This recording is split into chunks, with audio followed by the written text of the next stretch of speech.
then, in the last 9 months, there has been an upward trend. Borders have been quiet. There has been peace and tranquility. Our bilateral engagements have been more substantial.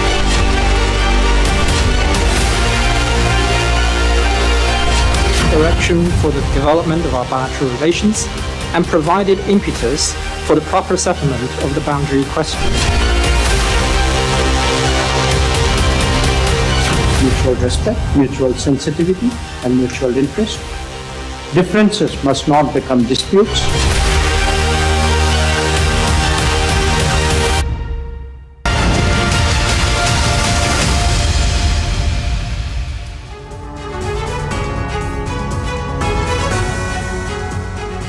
जी हां, एक बार फिर चीन से mail मुलाकातों का दौर जारी है। संबंधों में सुधार की कोशिश की जा रही है दोनों ही तरफ से, लेकिन सवाल तो यही है कि आतंक के मददगार पर कैसे करें एतबार। आपके साथ मैं हूं समीर अब्बास, मेरे साथ रवि मिश्रा भी मौजूद हैं। चीन के विदेश मंत्री के दिल्ली दौरे पर रिश्तों की नई गर्मजोशी दिखी, जो भारत और चीन के लिए पॉजिटिव संकेत है, और दावा है कि यह मुलाकात टैरिफ किंग डोनाल्ड ट्रंप के लिए डिप्लोमैटिक सेटबैक भी है।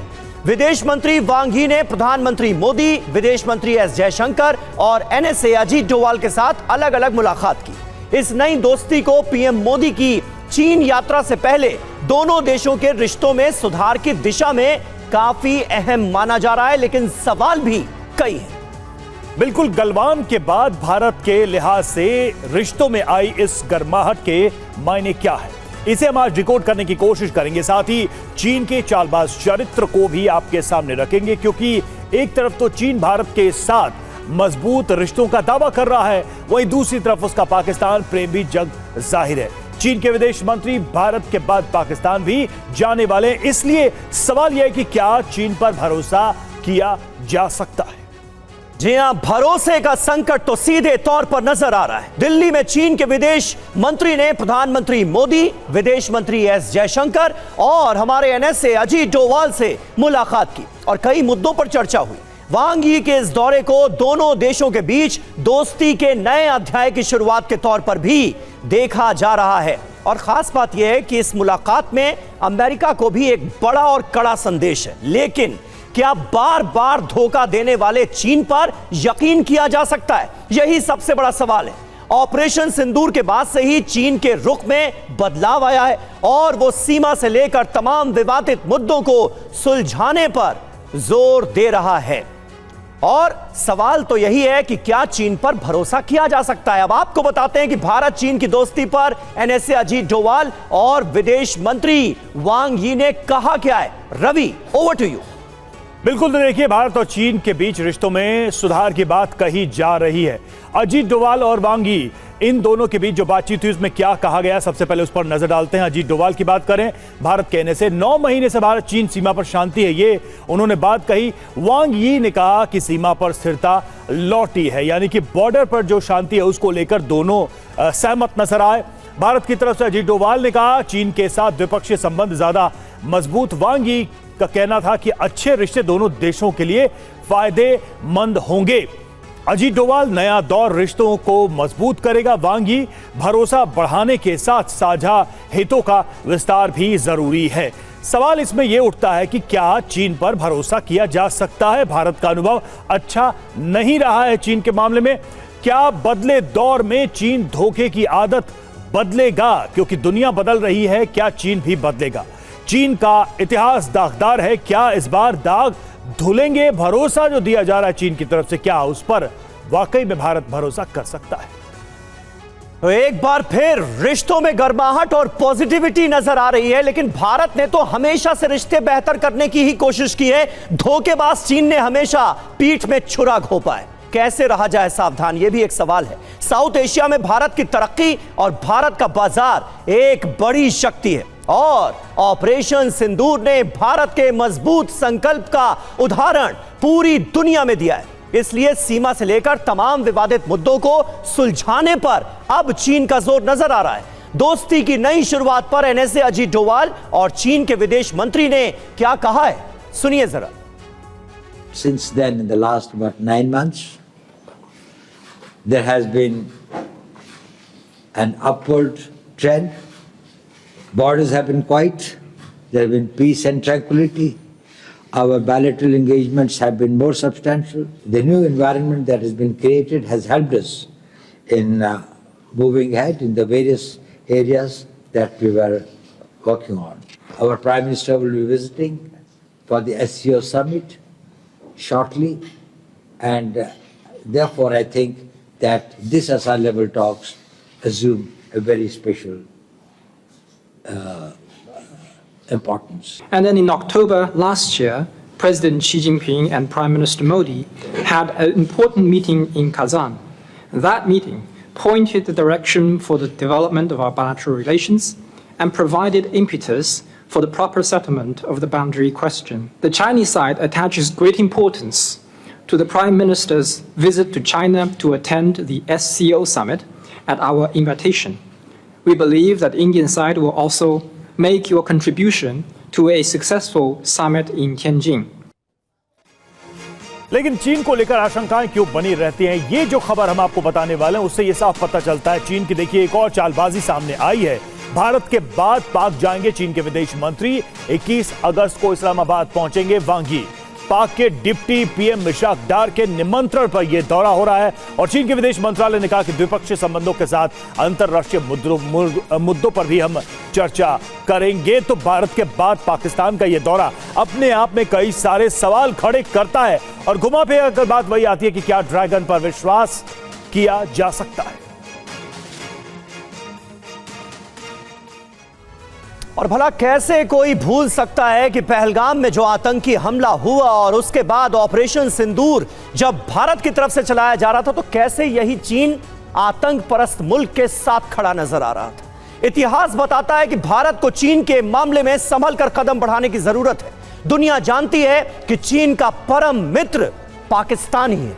भारत के साथ उसके अच्छे संबंध बहुत कम रहे। ऐसे में सवाल है कि चीन पर कितना भरोसा किया जाए। ऐसे में चीन के विदेश मंत्री वांग यी पाकिस्तान यात्रा कर विश्वास को और कमजोर करते नजर आते हैं। चीन की मुनीर चाल, भारत को रहना होगा सावधान। जी हां, चीन का दावा और हकीकत क्या है ये देखिए। भारत के साथ द्विपक्षीय संबंधों की जमीन मजबूत हुई, ये चीन ने कहा। हकीकत, ऑपरेशन सिंदूर के वक्त भारत को सीधे सीधे धोखा दिया ड्रैगन ने। पाकिस्तान को फाइटर जेट्स इसी चीन की तरफ से मुहैया कराए गए। भारत के साथ द्विपक्षीय संबंधों की जमीन मजबूत करने का दावा भले ही चीन कर रहा हो, लेकिन पाकिस्तान को भारतीय सेना की रियल टाइम जानकारी ऑपरेशन सिंदूर के दौरान यही चीन दे रहा था। सैटेलाइट से भारतीय सैन्य ठिकानों की निगरानी की जा रही थी। मछली पकड़ने वाली नाव से भारतीय नेवी की निगरानी भी की गई उसी दौरान। ऐसे में कैसे भरोसा किया जाए चीन पर, यह निश्चित तौर पर एक बड़ा सवाल है। भले ही चीन की तरफ से अब संबंधों में सुधार पर जोर दिया जा रहा हो। और देखिए हमारे साथ तमाम खास मेहमान इस वक्त मौजूद हैं। मेजर जनरल ब्रजेश कुमार हमारे साथ डिफेंस एक्सपर्ट के तौर पर मौजूद हैं। Air vice marshal OP Tiwari ji हमारे साथ मौजूद हैं। पूर्व राजदूत महेश सचदेव जी हमारे साथ मौजूद हैं और जर्मनी से चीन मामलों के जानकार प्रसून शर्मा जी भी लाइव हमारे साथ जुड़ चुके हैं। सबसे पहले प्रसून जी मैं आपसे ही जानना चाहूंगा, अभी अभी ताजा जख्म ही कह लीजिए, पहलगाम हमला होता है और उसके बाद ऑपरेशन सिंदूर के जरिए जो सबक सिखाने की कोशिश की गई पाकिस्तान को, पूरी तरह से आतंक परस्त मुल्क के साथ खड़ा नजर आया चीन। ऐसे में आज जब संबंध बहाली की बात हो रही है, रिश्ते बेहतर करने की बात चीन की तरफ से हो रही है, तो कैसे भरोसा किया जाए?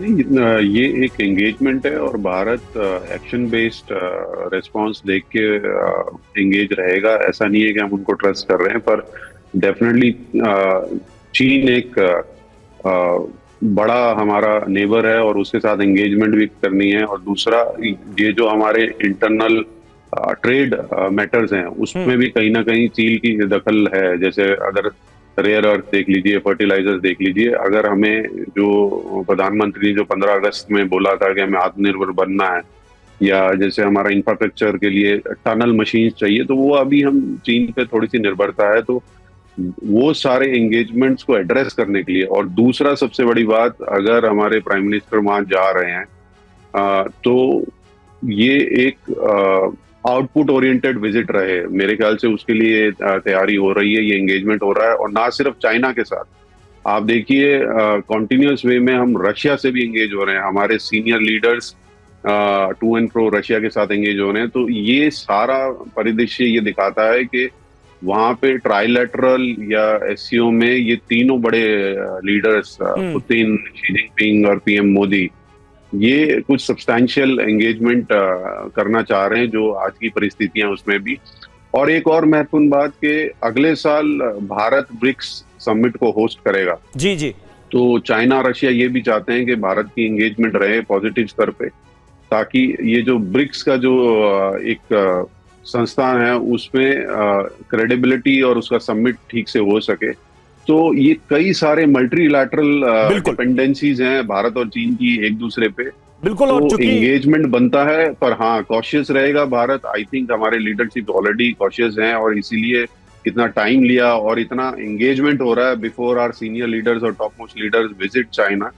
तो ये एक जो आप कह रहे थे कि एक ट्रस्ट डेफिशिएंट है, उसको एड्रेस करने की कोशिश की जा रही है हमारे प्राइम मिनिस्टर की विजिट से पहले। ठीक है, एक माहौल बनाने की कोशिश जरूर की जा रही है सचदेव सर, लेकिन सवाल यह है कि दो ऐसे देश हैं जो पड़ोसी भी हैं, दुनिया के बड़े ताकतवर मुल्कों में भी आते हैं, लेकिन इन देशों के बीच संबंध बेहतर नहीं हो पाए। बीच बीच में चीन की तरफ से ऐसी हरकतें हुई जिसने ये दूरियां बढ़ाई हैं।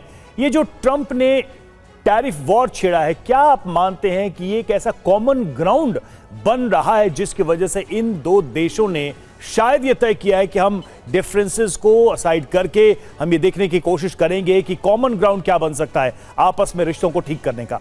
कितना इंपैक्ट देते हैं ट्रंप की तरफ से जो कुछ भी किया गया उसका, क्योंकि भारत और चीन दोनों टारगेट पर रहे ट्रंप के? आपने सही कहा। ट्रंप साहब को इस बारे में योगदान देने के लिए भारत और चीन को धन्यवाद करना चाहिए, क्योंकि अगर वो टैरिफ न लगाए होते भारत पर और ये विश्वास जो पहले से भारत के में था कि अमेरिका उसके साथ है, वो टूटा गया है।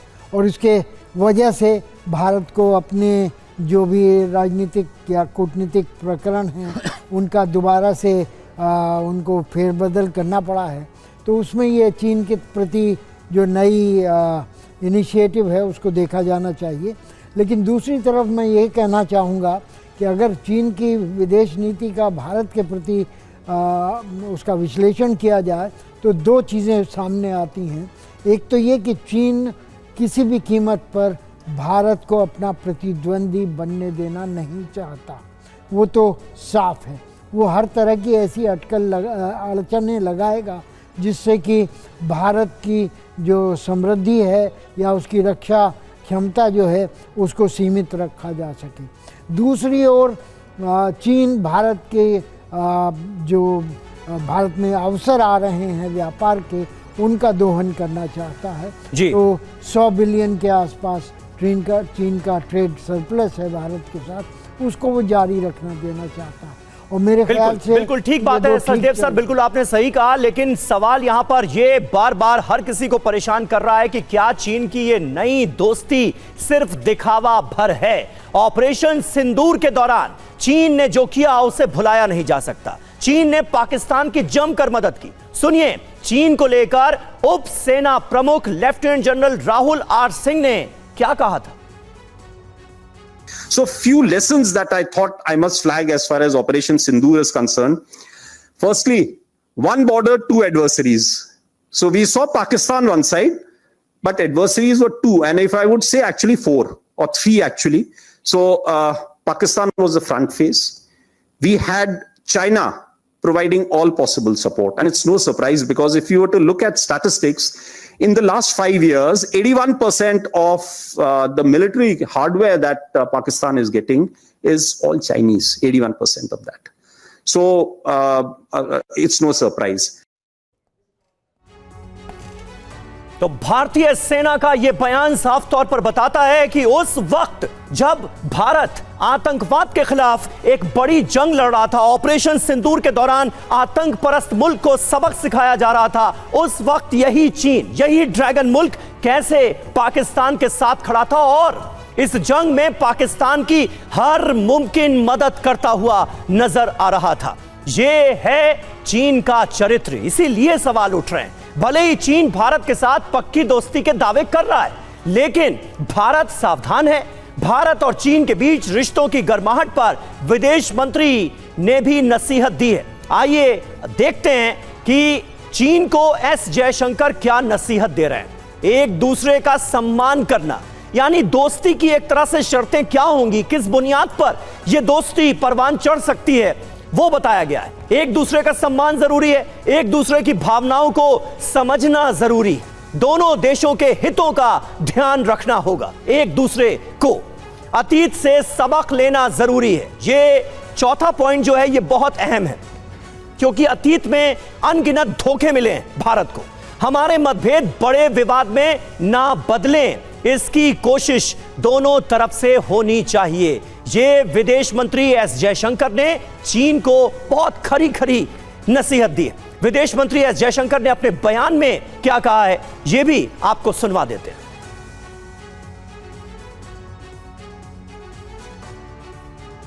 तो विदेश मंत्री एस जयशंकर साफ तौर पर इस बात का जिक्र कर रहे हैं कि चीन को भी कोशिशें करनी पड़ेंगी, और अगर ठेठ भाषा में कहा जाए तो चीन को अपने नेचर में सुधार करना होगा, और ये जो बार बार दगा देने की नीयत है इसमें बदलाव जरूरी है। बात तो तभी आगे बढ़ सकती है। Air vice marshal OP Tiwari ji भी हमारे साथ मौजूद हैं।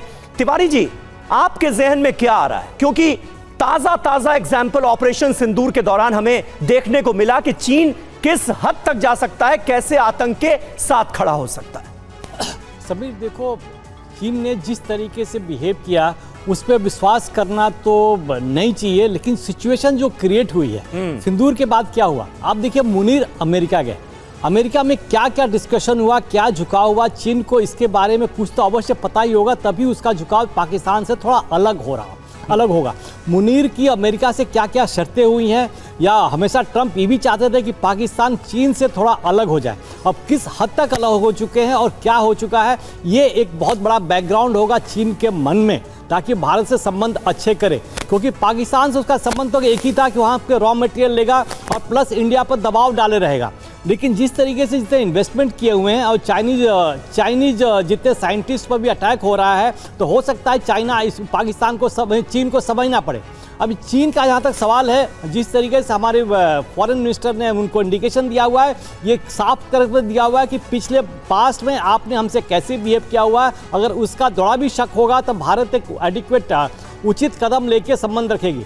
भारत को भी उसी तरह से चीन के साथ डील करना पड़ेगा जिस तरीके से चीन भारत को डील करता है, उसी तरीके से। खाली मतलब जहां तक बिजनेस का सवाल है, जहां तक अपने नेशनल इंटरेस्ट का सवाल है, तभी तक संबंध रखने पड़ेंगे। अगर बिल्कुल आंख बंद के विश्वास करना तो असंभव की बात है। इसमें इस चाइना और इंडिया को पास आने में ट्रंप का योगदान तो अत्यंत महत्वपूर्ण है, इसके साथ मुनीर का भी है। जिस तरीके ट्रंप ने मुनीर को लिया और मुनीर की जितनी मदद की, अब ये डिपेंड्स, ये पाकिस्तान जा रहे हैं, मुनीर से बात करेंगे इनके विदेश मंत्री या उनके पॉलिटिकल लीडर से बात करेंगे। अगर पॉलिटिकल लीडर से बात होगी तो कुछ हो सकता है। अब भारत को अत्यंत खुशी तब होगी जब उन्होंने जितने इन्वेस्टमेंट किए हैं उस पर रोक लगाए।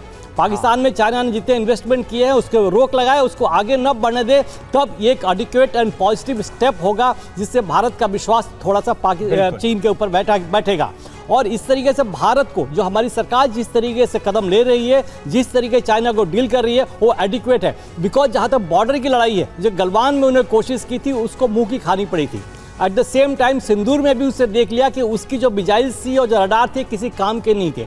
अब यही है कि जितना सामान बना रहा है मार्केट में, बिना अमेरिका के बगैर वो इंडिया ही एक मार्केट है जहां पर उसका, जैसा अभी सचदेवा साहब बता रहे थे कि जो कि ट्रेड कर सकता है। तो जहां तक ट्रेड की बात है, लिमिटेड रहेगी, तभी भी दोनों देश में थोड़ा बहुत फायदा होगा, आगे बढ़ सकते हैं। लेकिन अत्यंत अत्यंत क्लोज आना, बिल्कुल संबंध बनाना, तो मेरे ख्याल से अभी नहीं किया जा सकता था। इसके लिए हमें डिकेट देने पड़ेंगे। जैसे कहावत है, दूध का जला छाछ को भी फूंक फूंक के पीता है। हमें हर कदम पड़ेगा। बिल्कुल, भारत के इतने कड़वे अनुभव रहे हैं चीन के साथ कि ऐसे में भारत के लिए मुश्किल है कि चीन पर पूरा भरोसा भारत करे और इस दोस्ती को एक ऊंचाई तक ले। संभल कर कदम उठाना होगा भारत को। जो परिस्थितियां हैं उसको देखते हुए, देश के हित को देखते हुए, अपनी सीमाओं की सुरक्षा को देखते हुए चीन के साथ ये सारे डिप्लोमेटिक चैनल्स ओपन भारत को करने होंगे, क्योंकि परिस्थितियां निश्चित तौर पर पिछले कुछ दिनों में बदली हैं, चीन के लिए भी, भारत के लिए भी। ऐसे में कई विषयों पर दोनों का साथ होना दोनों के हित में होगा, लेकिन सवाल विश्वास का अभी भी बना हुआ है। जरा सोचिए, चीन की बात पर भरोसा क्यों नहीं होता? इसके कुछ अहम कारण भी हैं, वो हम आपको बताने जा रहे हैं। तो चीन का विश्वासघात इसकी बड़ी वजह है। देखिए, दोस्ती का वादा अगर बात करें तो 1950 का पंचशील सिद्धांत, शांतिपूर्ण सह अस्तित्व की उसमें बात कही गई थी और भारत चीन ने उस पर हस्ताक्षर करके सहमति दी थी। लेकिन चीन ने क्या किया? 20 अक्टूबर 1962 को चीन ने भारत पर हमला कर दिया और इस पंचशील समझौते का अपमान किया। यह पहला बड़ा धोखा। दूसरी तरफ 1988 में राजीव गांधी की चीन यात्रा, चीन ने संबंध बेहतर बनाने की बात की थी। इस यात्रा के दौरान हुआ क्या? 1990 में अरुणाचल पर दावा दोस्ती की भावना को ठेस पहुंचाने वाली थी, यानी कि यहां पर भी जब उसने दोस्ती की बात की तो धोखा दिया। और 2000 के दशक में व्यापारिक दोस्ती, आर्थिक सहयोग, शांति की भी बात चीन ने कही थी और 2017 में डोकलाम विवाद हुआ और 73 दिनों तक सैन्य गतिरोध बना रहा। तो ये आप देखिए, एक के बाद एक भारत के ऐसे कड़वे अनुभव चीन के साथ रहे।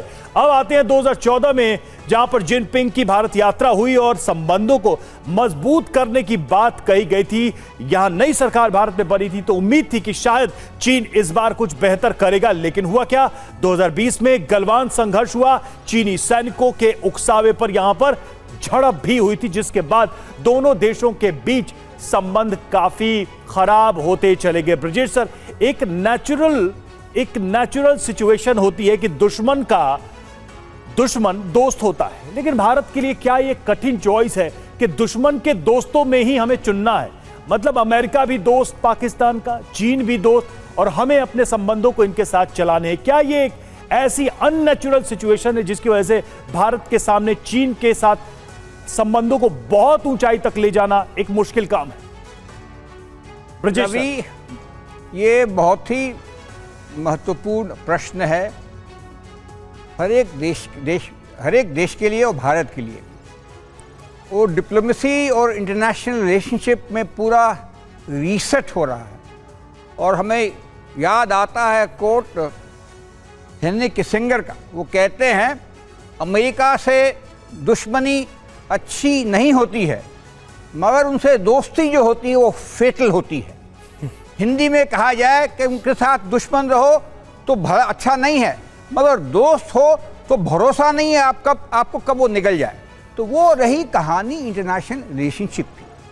और चीन और हमारा जो रिश्ता है, जो संबंध है, बहुत ही एंशिएंट है और बहुत ही टिपिकल है, बहुत ही डिफिकल्ट है। और आजकल के माहौल में जो इंटरनेशनल सिनेरियो वो ये है कि अमेरिका को चीन चैलेंज कर रहा है एज नंबर 1 पावर, और उसके तहत जितनी हरकतें हो रही हैं उसके तहत ही हो रही है। इसी कारणवश यूएस के जो प्रेसिडेंट हैं वो रशिया को चीन से अलग करना चाहते थे, उनसे दोस्ती करना चाहते थे, और इंडिया एक नेचुरल पार्टनर था। पता नहीं क्या सूझा उनको कि उन्होंने एक टैरिफ के वॉर शुरू किया और हमें एक अलग कैटेगरी में डाल दिया। तो ये जो वार्तालाप है खाली चीन की वजह से नहीं है, हमारी भी वही लीवरेज होती है। छोटे देश की, लेस पावरफुल देश की छोटी लीवरेज होती है। ये हमारी भी लीवरेज है कि हम चीन का इस्तेमाल करें अमेरिका या ट्रंप के साथ थोड़ा जो भी प्रेशर दबाव बना सकते उसके लिए। और ये देखिए कि खाली हमको अपने पुराने हिस्ट्री से नहीं जो आगे सोचना चाहिए। हिस्ट्री अच्छी नहीं है हमारे चीन के बीच में, मगर 62 के बाद में कोई ऐसी चीज़ नहीं आई है। 67 के नाथुला में उन्होंने उनका बहुत करारा जवाब दिया था। उनके इतने डेथ्स हुए थे, शायद कभी नहीं हुए थे, वो भूलते नहीं हैं। और उसके बाद में जो 5 साल पहले जो गलवान में हुआ था, तो कहानी ये आ गई है कि हमारे बीच में, चीन के बीच में बहुत सारी चीजें हैं, मिलिट्री एंगल हो, स्ट्रेटेजिक एंगल हो, ट्रेड का एंगल हो, पीपल टू पीपल कांटेक्ट हो। तो ये जो विजिट हुई है जांग जी की, ये इनकी पहल है, ये देखना चाहते हैं, होना चाहते हैं, और हम भी जानना चाहते हैं। यहाँ से वो अफगानिस्तान जाएंगे और फिर पाकिस्तान जाएंगे, तो पूरे पेरिफेरी में ये जो क्या कहते हैं प्रतिष्ठित या जो जिम्मेदार लीडर्स होते हैं, देखते हैं, बातचीत करते हैं, अनुभव लेते हैं। लेकिन क्या चीन, इंडिया, रशिया का एक्सेस बन रहा है? शायद हाँ, अभी कहना बड़ा मुश्किल है। ठीक है, लेकिन ये जो अलायंस बन रहा है प्रसून जी, इसे आप कैसे देखेंगे? अननेचुरल अलायंस ये जो भारत और चीन के बीच मौजूदा दौर में नजर आ रहा है, क्या इसका पूरा का पूरा क्रेडिट डोनाल्ड ट्रंप को जाता है? डोनाल्ड ट्रंप ने जो चाहा, रूस और चीन को अलग थलग करने की जो कोशिश हुई, होता तो बिल्कुल उससे जुदा, अलग, उल्टा नजर आ रहा है। हमने रूस के साथ भी अपने संबंधों को ना सिर्फ बरकरार रखा बल्कि उसे मजबूत करने की कोशिश कर रहे हैं। चीन के साथ संबंध नहीं थे अच्छे, तो उसे और बेहतर करने की कोशिश की जा रही।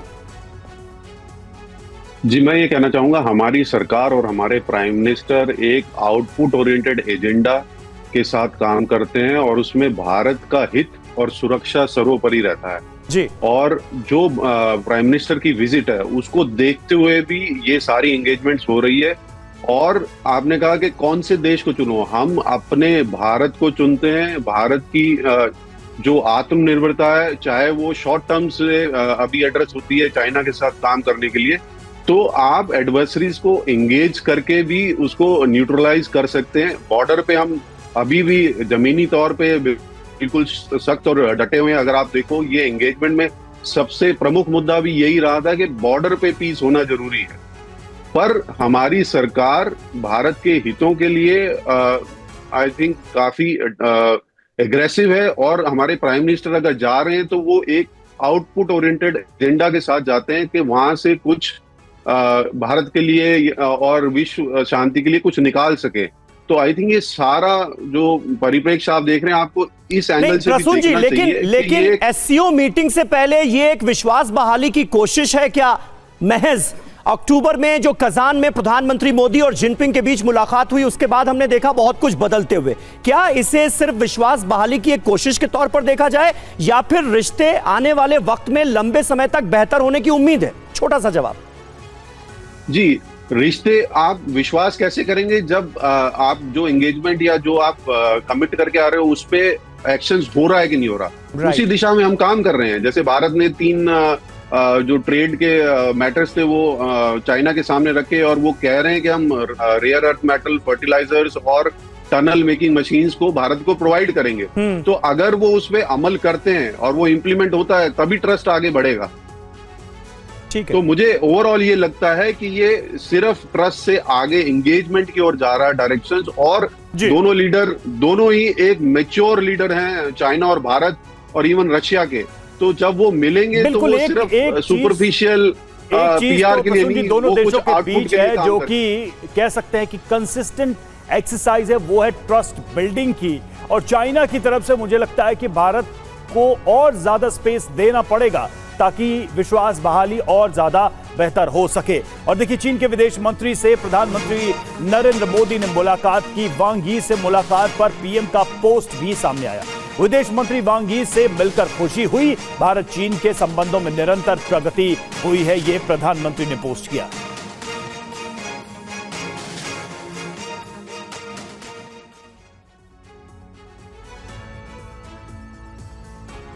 तो मोदी जिनपिंग की मुलाकात, दोस्ती की नई शुरुआत। गलवान झड़प के बाद पहली बार प्रधानमंत्री नरेंद्र मोदी का चीन दौरा होने जा रहा है। चीन में एससीओ शिखर सम्मेलन में प्रधानमंत्री मोदी शामिल होंगे। एससीओ के मंच पर मोदी जिनपिंग की मुलाकात होगी। अब इसके अर्थ भी समझिए, इसके मायने क्या हैं। तो एससीओ समिट में भारत, रूस, चीन की मौजूदगी रहेगी। इस पर पूरी दुनिया की निगाहें रहेंगी तीनों देशों के प्रतिनिधियों के मिलने पर।